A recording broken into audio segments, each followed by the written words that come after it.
Boa noite, bem-vindo a todos. Estamos aqui para mais essa grandiosa live. Vamos falar sobre Sócrates e o Tribunal do Júri.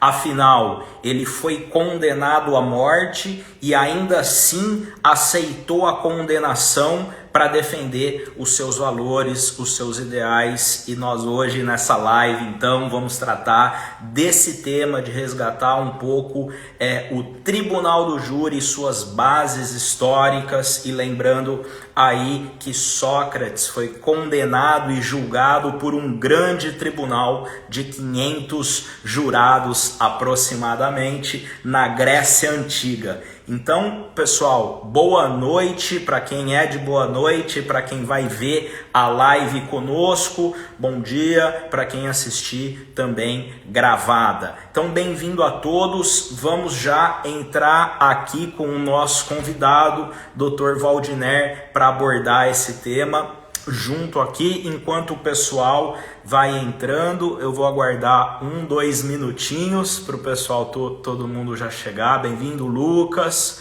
Dr. Waldner, o nosso convidado já está aqui, então já vou enviar aqui o convite. Christian Psico também entrou. Boa noite. Então, pessoal, me dê um ok se estão ouvindo bem. Dr. Waldner, bem-vindo, boa noite. Tudo bem, doutor? Como vai? Muito, Mais uma vez juntos, graças ao bom Deus. Boa noite. muito Boa noite a todos. Está me ouvindo bem? ouvindo bem, conexão boa. Então, ótimo, Que bem-vindo. ótimo.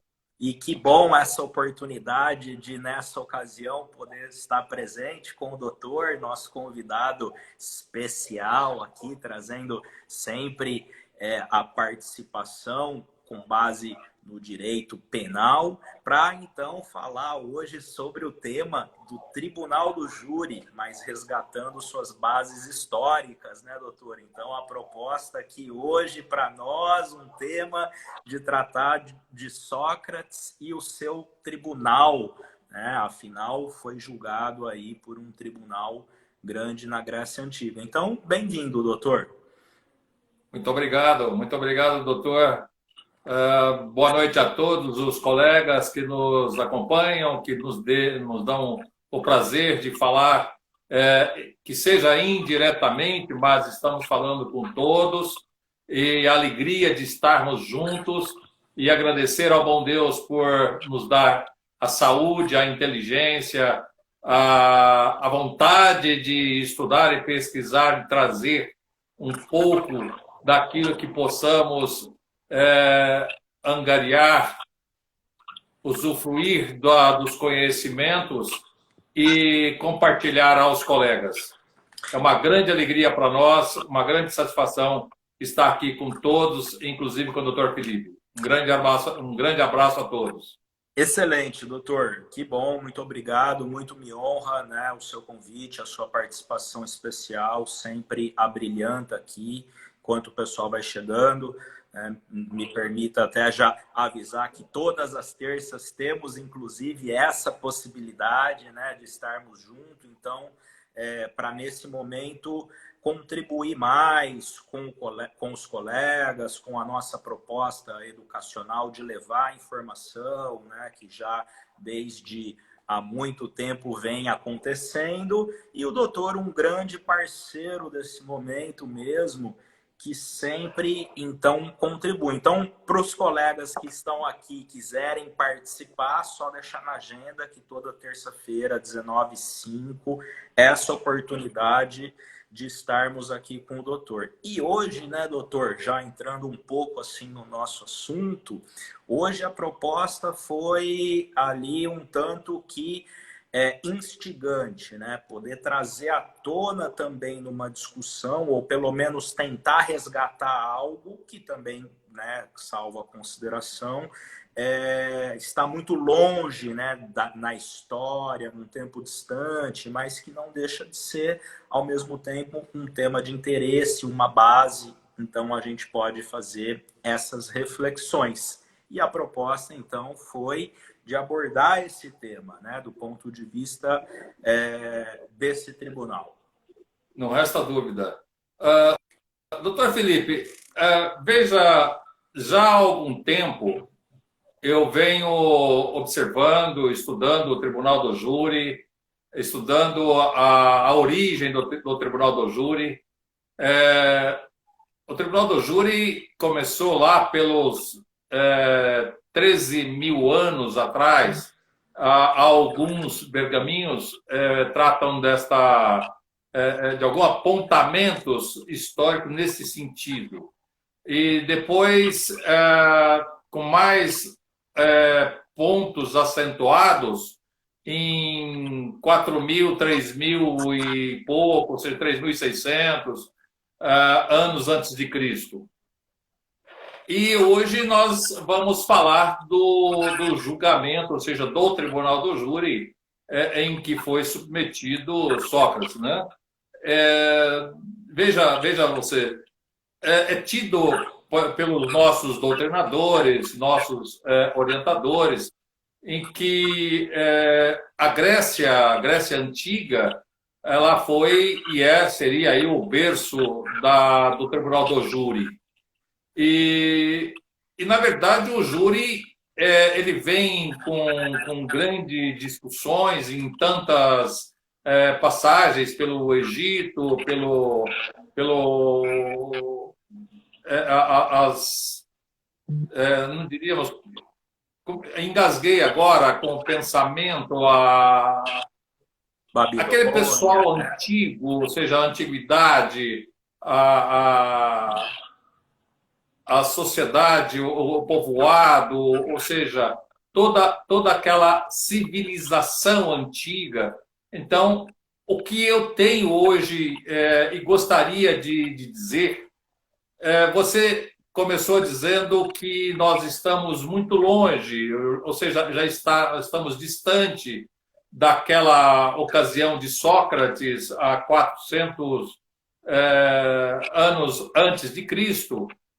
E eu vou te dizer uma coisa, olha, que me perdoe todos, e vou te dizer que eu acho que não estamos longe, não. Por que entendo que não estamos longe?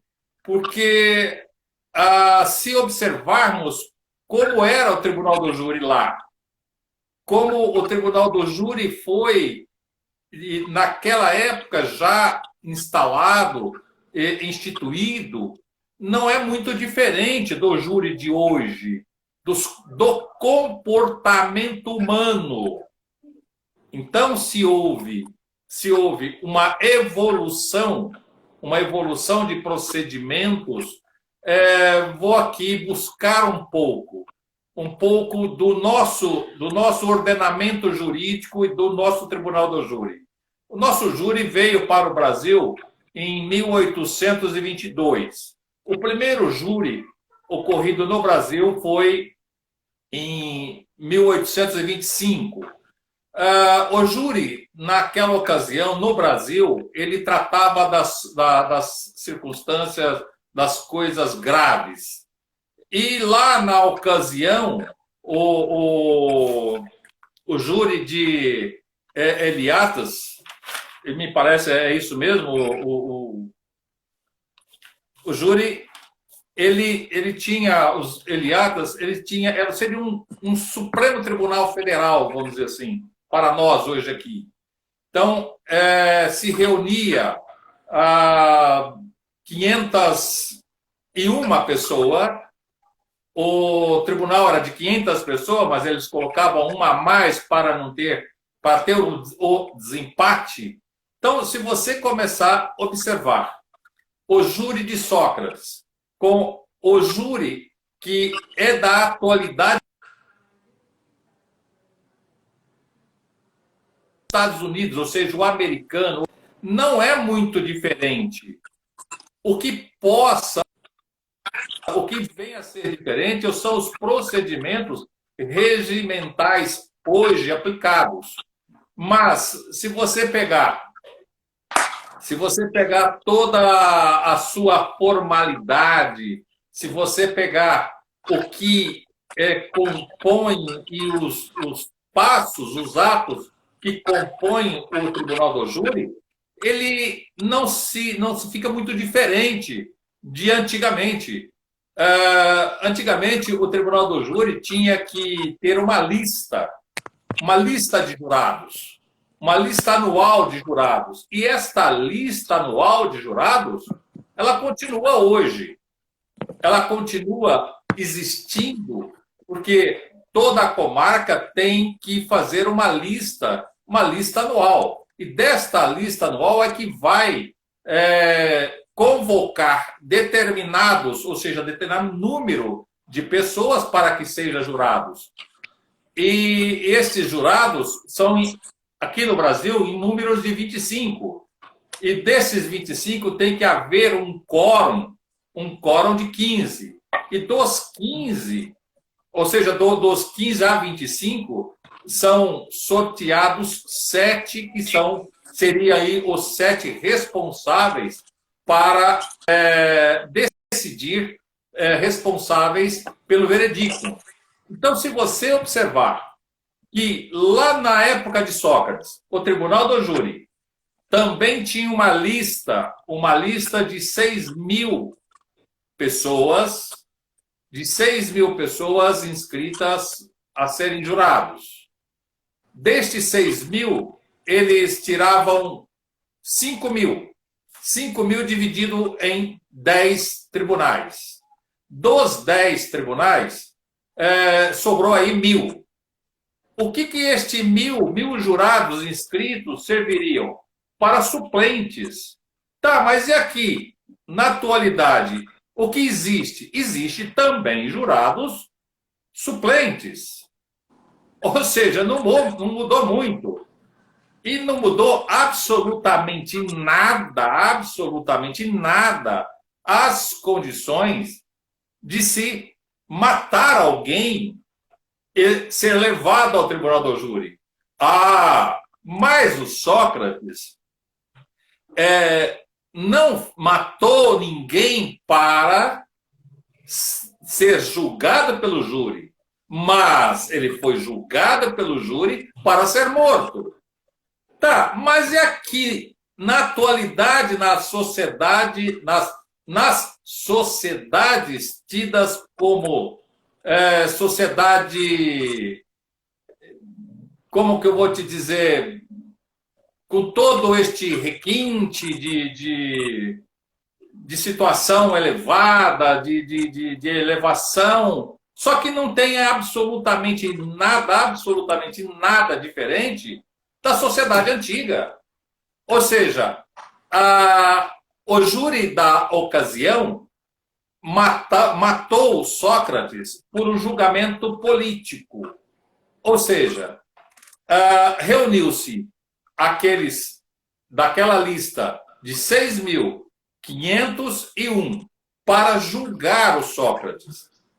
O que é interessante que, para o julgamento do Sócrates, tinha também a acusação, tinha os juízes jurados, os juízes que seriam os populares, mas populares, o povo julgando seus pares, e estes populares, que são os juízes, também decidiam por voto. E hoje, como é o Tribunal do Júri de hoje? Também é decidido por voto. Não é diferente. Olha como não mudou.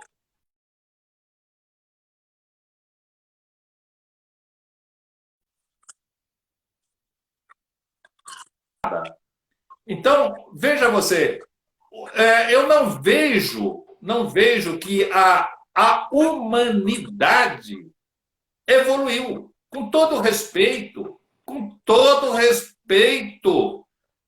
se existiu, não, existiu. Existiu aí algumas pessoas, como Sócrates, um dos maiores pensadores da humanidade. Jesus Cristo,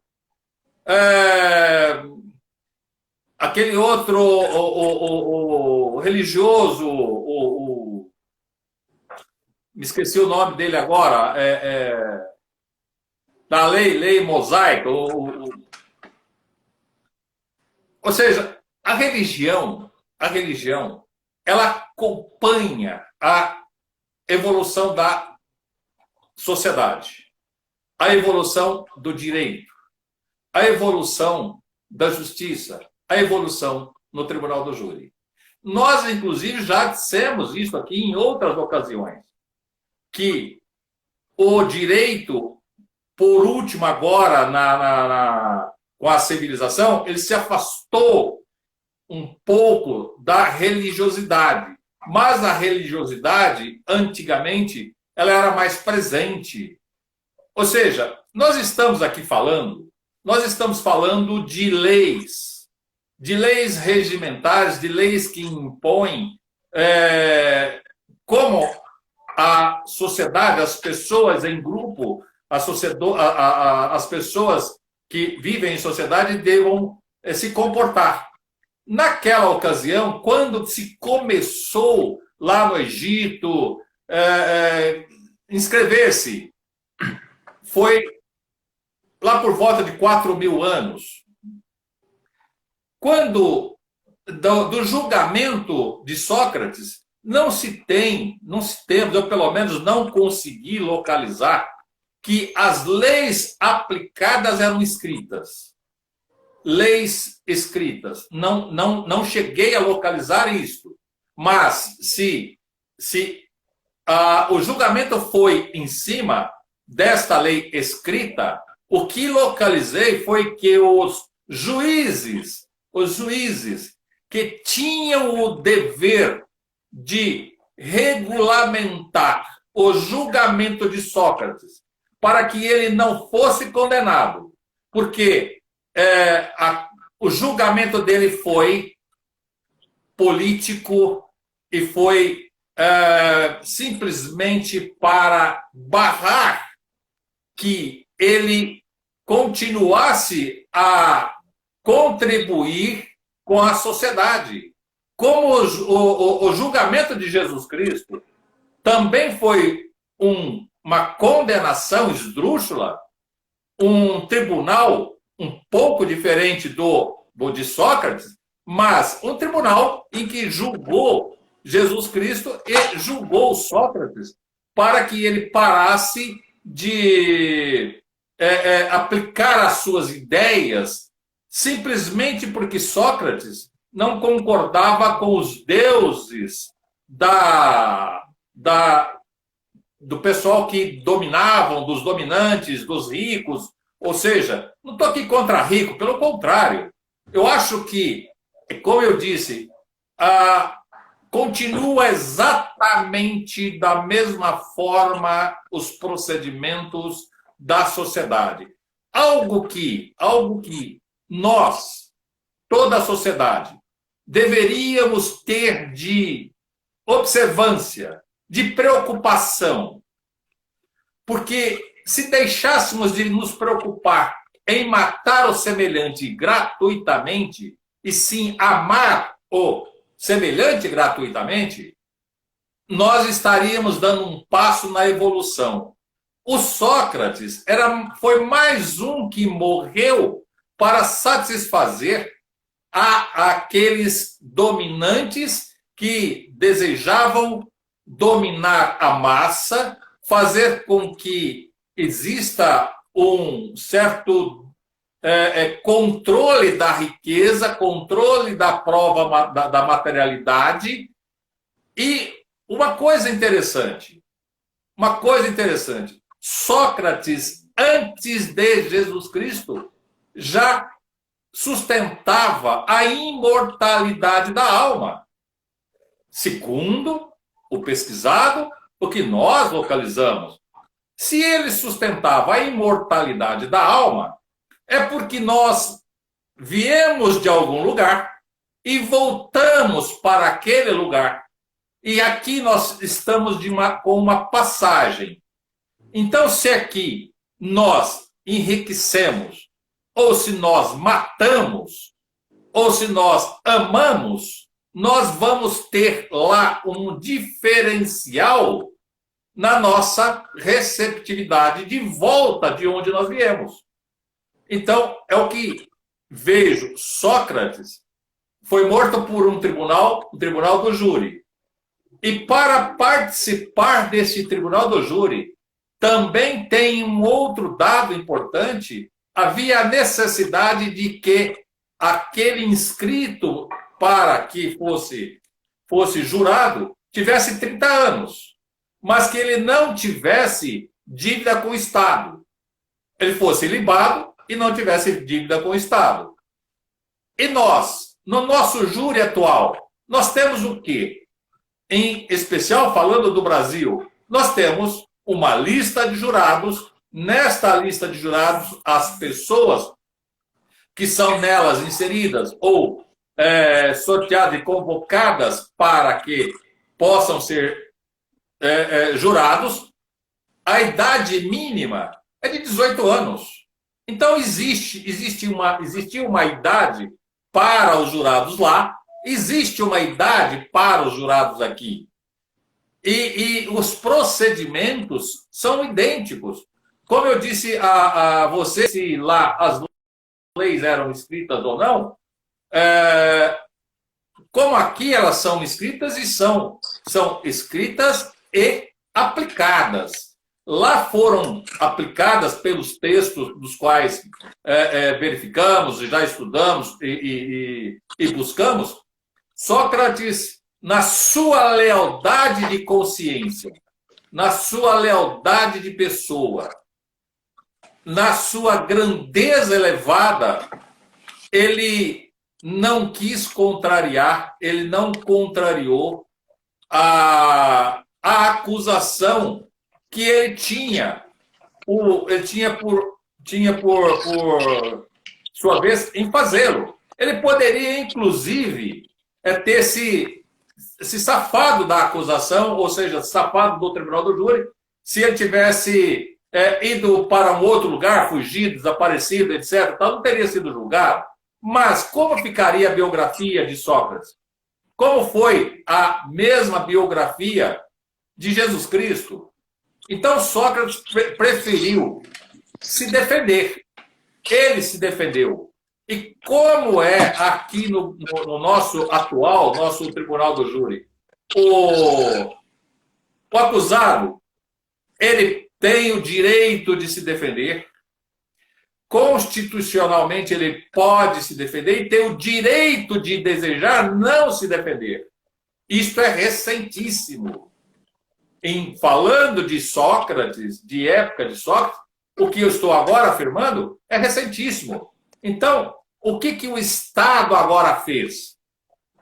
Maleficamente o Estado agora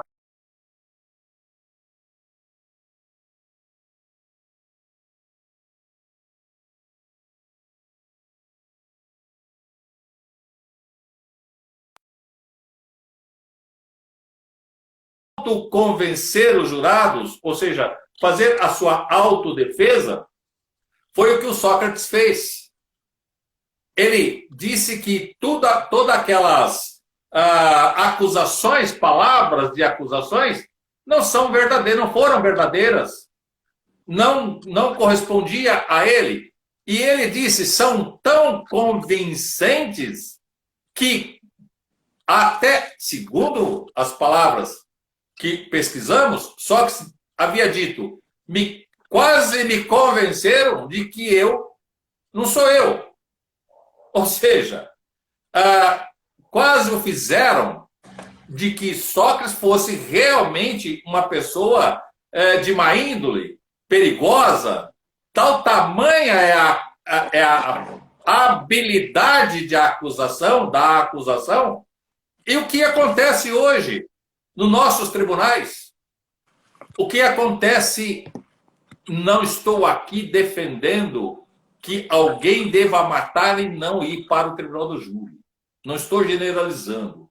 Mas se a sociedade soubesse o que ocorre no plenário do tribunal do júri atualmente, imagina na época.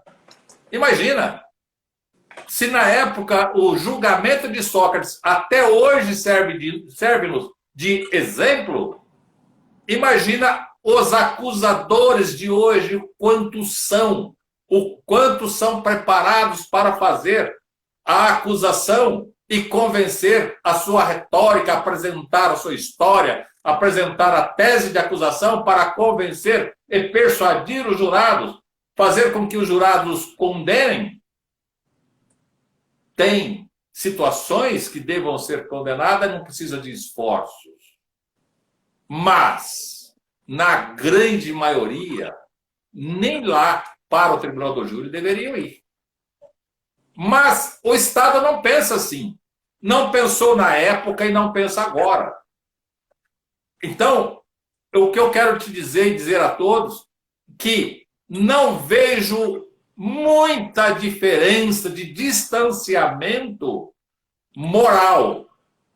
E vou mais longe. Não vejo de Sócrates para nós, tirando aí, fazendo jus, uma pincelada no advogado, nosso patrono, como que ele chama, Rui Barbosa, não tem pensador. A humanidade não tem um elemento que pensa como Sócrates, ou que pensava como pensou Sócrates. Me desculpa, mas eu não vejo, ou pelo menos não tem essa relevância de sobrepor o que Sócrates deixou.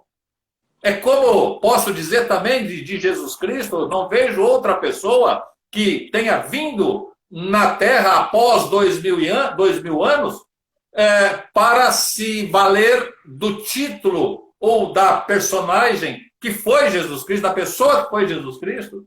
Ou seja, precisa que a sociedade observe que nós precisamos de valores desta natureza e não valores deprimentes que nos valemos de matar o nosso semelhante para nos valermos diante da sociedade, de uma sociedade, mesmo que diga que esta sociedade ela seja organizada, essa sociedade não tenha as características da era antiga. Ou seja, nós ainda não evoluímos absolutamente nada daquela ocasião do julgamento de Sócrates. Muito bom. Esta é a minha posição, doutor. Me perdoe, mas esta é a minha posição. Muito bom, doutor. Excelência, né, e com excelência, como sempre, que nos coloca aqui um posicionamento muito esclarecedor, inclusive, né, quando faz essa comparação e nos permite, então, olhar numa linha evolutiva o que evoluiu, o que mudou, né?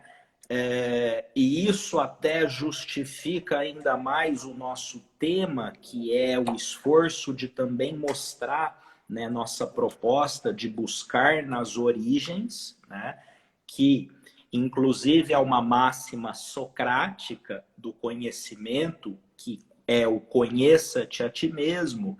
Então, que o ser humano, né, ou essa evolução, sempre é necessário para saber para onde vamos e esse futuro, olhar o passado, como os gregos diziam. É isso que eu quero dizer. Então, quando a gente tem a oportunidade de olhar o passado, é uma oportunidade de nos conhecermos a nós mesmos. Então, daí a importância do tema, daí a importância para o jurista olhar as bases de como foram formados as estruturas, né, todas da justiça.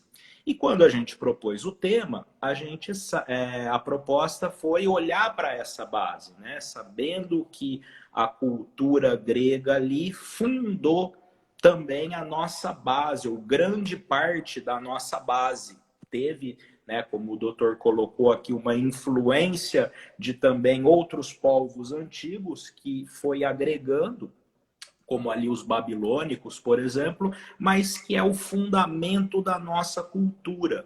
E até mesmo as ciências, inclusive, né? O direito também se encontra, mas a psicologia também se encontra na base dessa ciência também, com toda essa base. E quando a gente pode olhar para essa base do tribunal, né, do sistema de justiça, essa reflexão toda que nos foi apresentado, né, tanto do sistema de justiça quanto da posição da defesa, para justamente essa reflexão e trazendo esses elementos históricos, e é verdade, porque muito se compara, inclusive Sócrates com Jesus Cristo também, e lembrando que o que há em comum, muitas coisas o doutor até nos lembrou que há em comum, e o próprio tribunal do júri, né? Ou seja, também pensadores da humanidade que propuseram uma forma diferente de pensar do status quo acabaram condenados, mortos pelo aparato do Estado, né, como Sócrates e Jesus Cristo. E do ponto de vista simbólico, respondendo já aqui, né, como o doutor colocou, veja bem o que acontece quando a humanidade condena e mata. Por isso a resposta da sua indagação, né? Não sei aonde está um que pensou além de Sócrates. Claro, simbolicamente, o que pensou foi morto pela própria sociedade. Então, tudo isso, veja, está na nossa estrutura mental e na estrutura social das normas, do modo como é estruturado. Então, esse paralelo, e mesmo nessa distância, buscando nessas bases, antes de Cristo, no berço ali da civilização ocidental, né, muito bem apresentado essa perspectiva também das semelhanças na estrutura, desse alicerce, do modo de julgar, dos jurados, da defesa, da quantidade, veja, não é por acaso, inclusive, a quantidade de jurados e o modo como se faz, né, o sistema de justiça, a condenação. Então, tudo isso e esse posicionamento que o doutor apresentou, que nós apresentamos aqui, é muito interessante nesse sentido. As semelhanças que faz com que, então, possamos refletir sobre a atualidade, sobre o futuro, sobre o que precisamos, inclusive, caminhar dentro do que representa. E essa nossa preocupação aqui, sempre de apresentar uma posição, um posicionamento, mas de trazer o que representa, uma análise, uma perspectiva, um modo de compreender. E isso para que a gente possa ampliar essas análises também, não numa perspectiva de convencer ou de apresentar apenas uma análise, mas uma perspectiva de apresentar uma posição sobre, uma análise sobre. Então, essas semelhanças é um posicionamento muito interessante. E a questão da autodefesa também, dentro do que ela pode representar dentro da base da evolução desse pensamento, né? Então, ou seja, o sistema de justiça, o tribunal do júri, o aparato do Estado preparado para condenar aquele que propõe uma forma de pensar diferente do Estado vigente, que questiona a ordem, né? Então, essa informação também é importante da análise que o doutor apresentou, que veja, um julgamento político, também isso é muito importante. Então, porque questiona a ordem, então o aparato é feito para condená-lo. E o interessante agora é o dilema humano que Sócrates propõe, então, né? Voltando numa perspectiva simbólica, psicológica, de conhecer a si mesmo. Ou seja, Sócrates sempre nos questiona quem nós seríamos se fôssemos acusados de algo que não cometemos. Se para se livrar iríamos aceitar aquilo que é imposto ou iríamos renunciar para sermos nós mesmos? Essa é também a proposta. E por isso que uma morte, inclusive simbólica. Ele, do ponto de vista psicológico, prefere não viver da forma como estavam dizendo para ele. Então, ele chega à conclusão que, se assim fosse, o destino dele seria morrer. Muito semelhante à história de Jesus Cristo também nessa acusação, nesse tribunal. Ou seja, eles não renunciam nesse dilema. Então, ele demonstra também na sua acusação, na sua autodefesa, essa perspectiva. E o interessante, quando a gente pensa também em termos históricos, é também se lembrar que, dentro dessa perspectiva que foi criada ali pelos filósofos, por Platão, nessa escola, Sócrates, que trouxe então a dúvida como origem do conhecimento. Esse é um ponto importantíssimo. E que ela é também fundante do direito e do direito de defesa. Porque a dúvida como um ponto de conhecimento, ou seja, o conhecimento vem da dúvida. Mas será mesmo que é assim que ele fez, que é essa acusação? Então, a partir da dúvida, começa a haver uma investigação da verdade.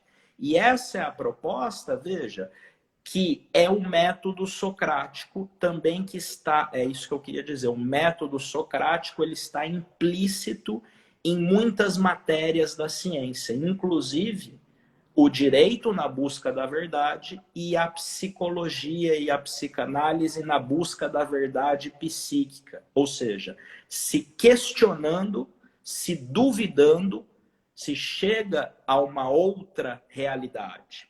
Então, a dúvida, nesse método, é o fundante, é a origem, né? Fazendo até uma analogia, é a mãe da verdade, é a mãe da sabedoria. Então, o conhecimento, ele só pode começar na dúvida. Por isso a máxima, só sei que nada sei.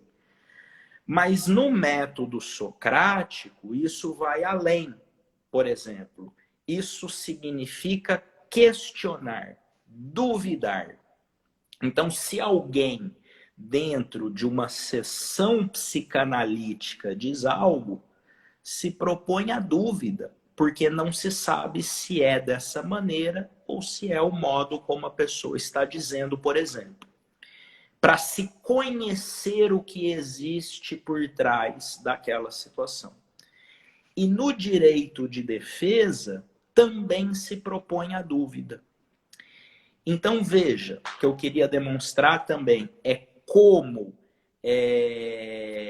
essas bases, inclusive da cultura e do método socrático, estão implícitos na evolução aí das correntes do direito, das correntes da psicologia, né, e de muitas outras ciências. Doutor, veja bem, com relação, você disse a dúvida para defender. É bem verdade, a dúvida prevalece a dúvida e a dúvida beneficia. Então, ela é um ponto que elimina uma condenação. Mas e a condenação? A condenação, quando não se tem a certeza. Não se tem a certeza e o Estado, e foi o que ocorreu com Sócrates, porque Sócrates não era perigoso. Sócrates era um pensador. Ele era um instrutor. Ele estava instruindo a sociedade, embora não tenha deixado nada escrito, mas ele deixou pensamentos que se materializam até hoje, são pensamentos que estão inseridos nas normas em diversas disciplinas, e a acusação contra Sócrates foi uma farsa, foi uma situação política, foi uma calúnia. E não vai pensar que isto não ocorre hoje. Continua hoje, com todo o respeito que eu tenho pelo poder judiciário, pelo Estado. O Estado não é tão honesto o quanto deveria ser. O Estado deveria ser honesto. É que, na dúvida, não propõe a acusação. Não faça a propositura de acusação. Não, na dúvida, ele propõe a acusação. A acusação deveria ser de certeza que Sócrates era um bandido e homem perigoso. Mas perigoso para quem? Para quem era perigoso? Para quem tinha nas mãos as rédeas da sociedade que ele não estava dali dominando de acordo com seus interesses. E daí continua o Estado de hoje nas mesmas condições. O Estado hoje, inclusive os colegas, meus colegas advogados que fazem tribunal do júri, sabem do que estou falando. Eu estou falando da sentença de pronúncia, da denúncia, quando se tem dúvidas, vamos fazer a pronúncia, porque aí os jurados vão decidir. Olha que absurdo, olha o que aconteceu lá atrás, olha o que acontece aqui, olha que matéria o doutor Felipe nos trouxe para falarmos. E a calúnia era tão grande com relação ao Sócrates que fizeram a sentença que eles deram duas opções para que ele escolhesse qual delas ele desejaria. Ser banido ou a sua língua cortada para que ele não mais iluminasse as mentes humanas, não transmitisse os seus conhecimentos. Ele não admitiu ser banido. Mas se ele, das duas condições, segundo a condenação, ele não admitisse, ele seria morto ou teria que morrer. Então ele preferiu a obscuridade desconhecida para ele, materialista, assim como sendo materialista, ele preferiu morrer do que ter a língua cortada, do que ser banido. E daí ele fala, estou morrendo e você está vivendo. Ou seja, pesa estes valores destas palavras. O que é viver? O que é morrer? Se não existe morte salvo só do corpo físico. Acredite quem quer acreditar ou não. Ainda hoje ignoramos isto. Ignoramos que só morre o corpo físico. Não morre a alma. Se morresse a alma não existisse, ou seja, não tivesse vida. Sócrates já não dizia que a alma, como ele disse, a alma vive. Então, a Sócrates recebeu a sua sentença. Deram-lhe a ele duas opções de escolha. Se deram opções de escolha para que ele o escolhesse, é porque não tinham certeza da acusação ou da gravidade da acusação que lhe propunham. Tinham certeza do que desejavam contra ele.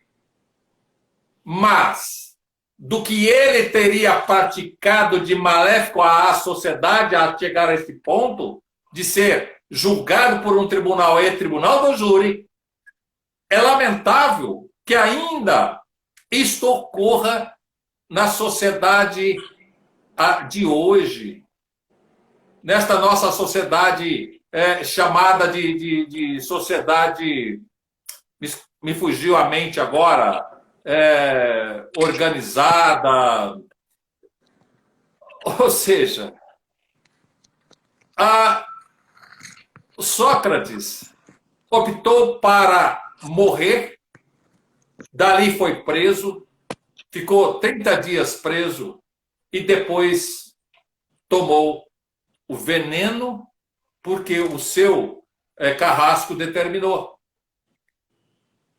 Foi quando silenciou a ideia, o pensante, o maior pensante que, imagino eu, tenha tido na humanidade. Bom, dizer o quê? Se nós ainda não acreditamos que a alma sobrevive. Se a alma sobrevive, algo ainda para o futuro nós havemos de ver. Como foi possível, depois de 400 anos, vir Jesus Cristo? Quem é outro que virá no lugar para sobrepor, para vir numa condição em que vai demonstrar o que Sócrates demonstrou, que Jesus Cristo demonstrou, que Moisés demonstrou? Ou seja, Felipe, a humanidade ainda é perversa. A humanidade mata o ser humano, o seu semelhante, para se manter num determinado privilégio. Não é educação, não é evolução. Isto não significa que está fazendo com que a humanidade cresça em termos de solidariedade, de amor, de vivacidade de alma. Não, pelo contrário. O que ocorreu lá com Sócrates, ainda ocorre conosco até hoje. O tribunal do júri é pouco diferente, muito pouco diferente da circunstância. Ah, mas hoje, muitos vão dizer, mas hoje tem que ter um defensor.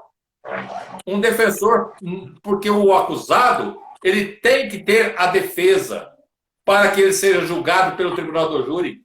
Só não encontramos nas nossas pesquisas alguém capaz, não encontramos alguém capaz de defender Sócrates.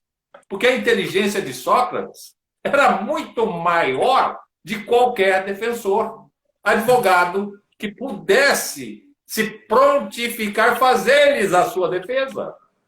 Então, eu acredito que houve a dispensa de defensor naquelas condições e daí para outros casos, em N outros casos, existia o defensor, existia o acusador, o juiz, os jurados e o defensor e o acusado.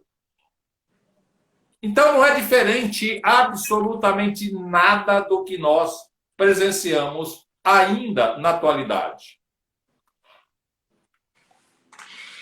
E observar essas reflexões, essas semelhanças, inclusive, são fundamentais para que a gente possa minimamente refletir ou buscar um entendimento, né, ali também dessa síntese, né, de tudo isso, ou dessas semelhanças, que mesmo o melhor pensamento, né, como o doutor expôs aqui, né, então assim, que ele teria as melhores palavras, né, tido ali como alguém, um dos pensadores mais brilhantes do seu tempo, com as melhores palavras não foi suficiente ali ainda.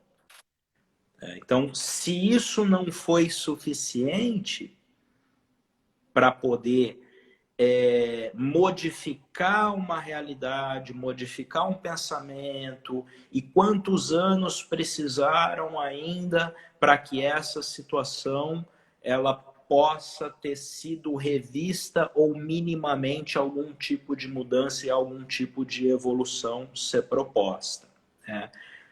Então é claro que muitas vezes pode se demorar muito ou muitas gerações para que haja também uma mudança nessa perspectiva da sociedade perversa, querendo punir, né, ávida por punir, ou melhor dizendo, ávida, né, por encontrar um bode expiatório que punindo vai também dar uma sensação ilusória de paz, mas que ainda pode nos fazer questionar que sociedade somos nós quando matamos uma parte de nós mesmos. E eu não precisa nem ir tão longe no tribunal do júri, mas basta quando existem desigualdades muito gritantes, né? E você ali vê o seu semelhante numa condição ou uma parte da sociedade excluindo outra e matando e não tendo acesso. Então, no mínimo, isso, além da perversidade, mostra outra coisa, que a sociedade também é suicida, porque em termos sociais, se ela mata uma parte de si mesmo, pela própria perversidade, pela própria exclusão do seu semelhante, né? Então, ela ávida por encontrar ali esse bode expiatório, né?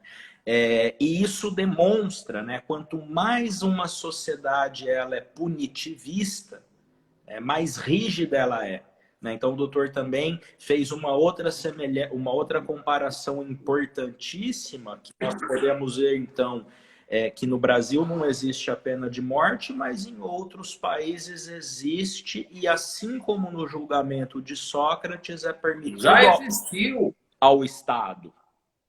Já existiu. No Brasil já existiu. Já existiu. Exatamente. E pelo Tribunal do Júri. Pelo tribunal. Então, veja, as semelhanças ainda são essa, autorizado pelo Estado.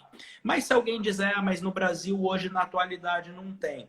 Porém, nos países mais evoluídos, como por exemplo, então, nos Estados Unidos, se tem a condenação à morte pelo Estado. Então, essa semelhança também, né, o que o doutor propôs aqui também, quando observa essa semelhança ou essa reflexão, ou a sutileza dessa reflexão, ela é importantíssima, que eu quero dizer que ela é importantíssima, tanto para a pessoa que trabalha, para quem é o advogado, mas também para quem pensa as leis, para quem pensa no sistema, ou para quem quer compreender o modo e a articulação da sociedade. Então, essa matéria ela também vai se aplicar, o que eu quero dizer é isso, que vai existir uma aplicabilidade muito grande. Então, a gente vai observando essa importância. E essa observação, essa comparação, ela é muito importante, visto que se já existiu no Brasil, até hoje existe em outros países. Veja você o que é o Tribunal do Júri, né? O Tribunal do Júri, na época de Sócrates, reunia-se grande número de pessoas. Nós tratamos do julgamento de Sócrates, que foram 501 pessoa como jurados, ou seja, como juízes leigos para sentenciar. Mas lá na Grécia Antiga se reunia de 500 a 1.500 em um tribunal para esse tipo de julgamento. E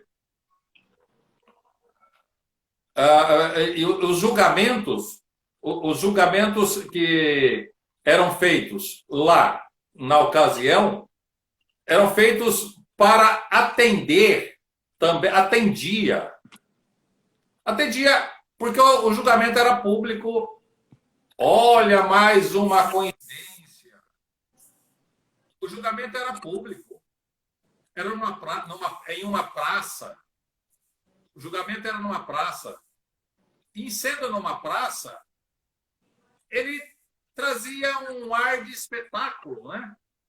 Trazia uma postura de chamar a atenção, de demonstração de algo diferente.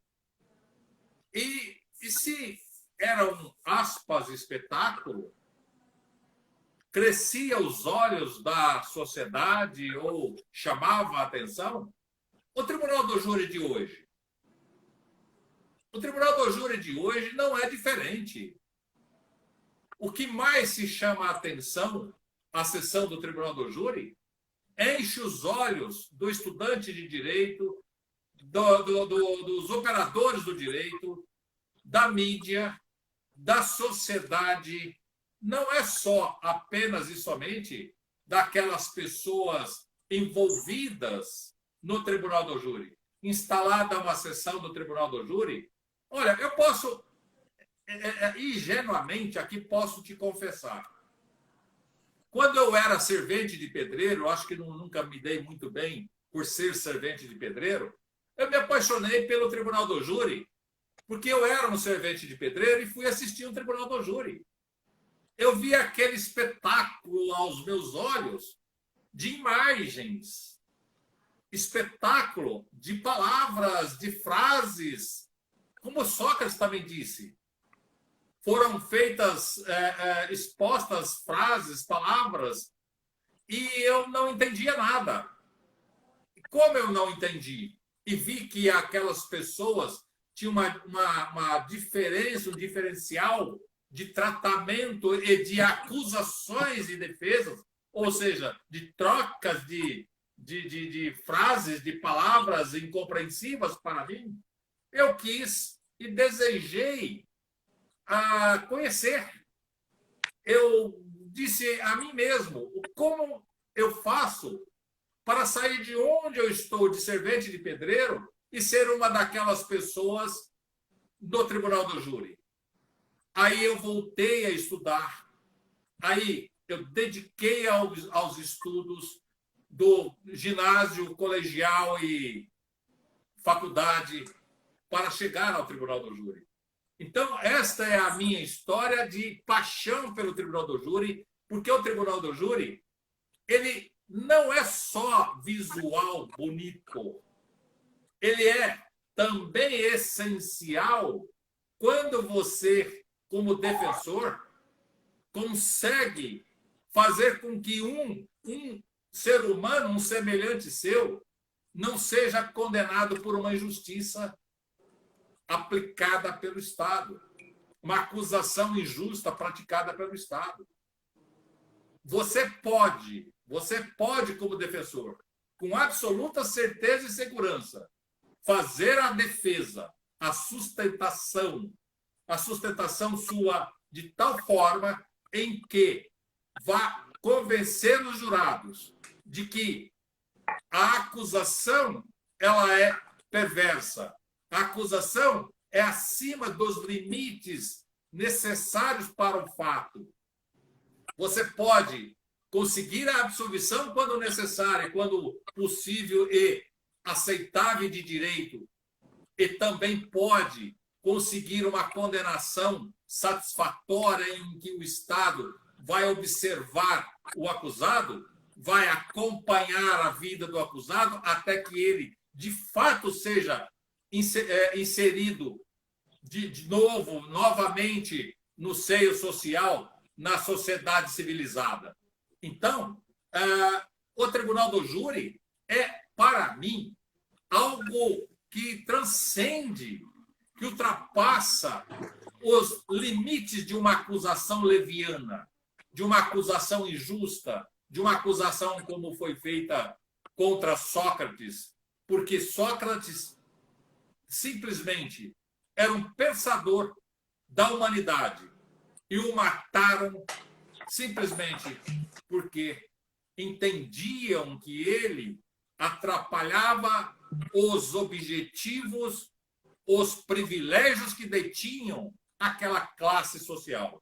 que é lamentável, que ainda persiste até os dias de hoje na nossa sociedade civilizada. Muito bom, doutor.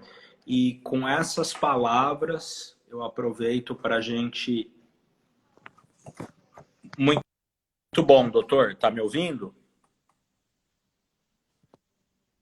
Tá me ouvindo?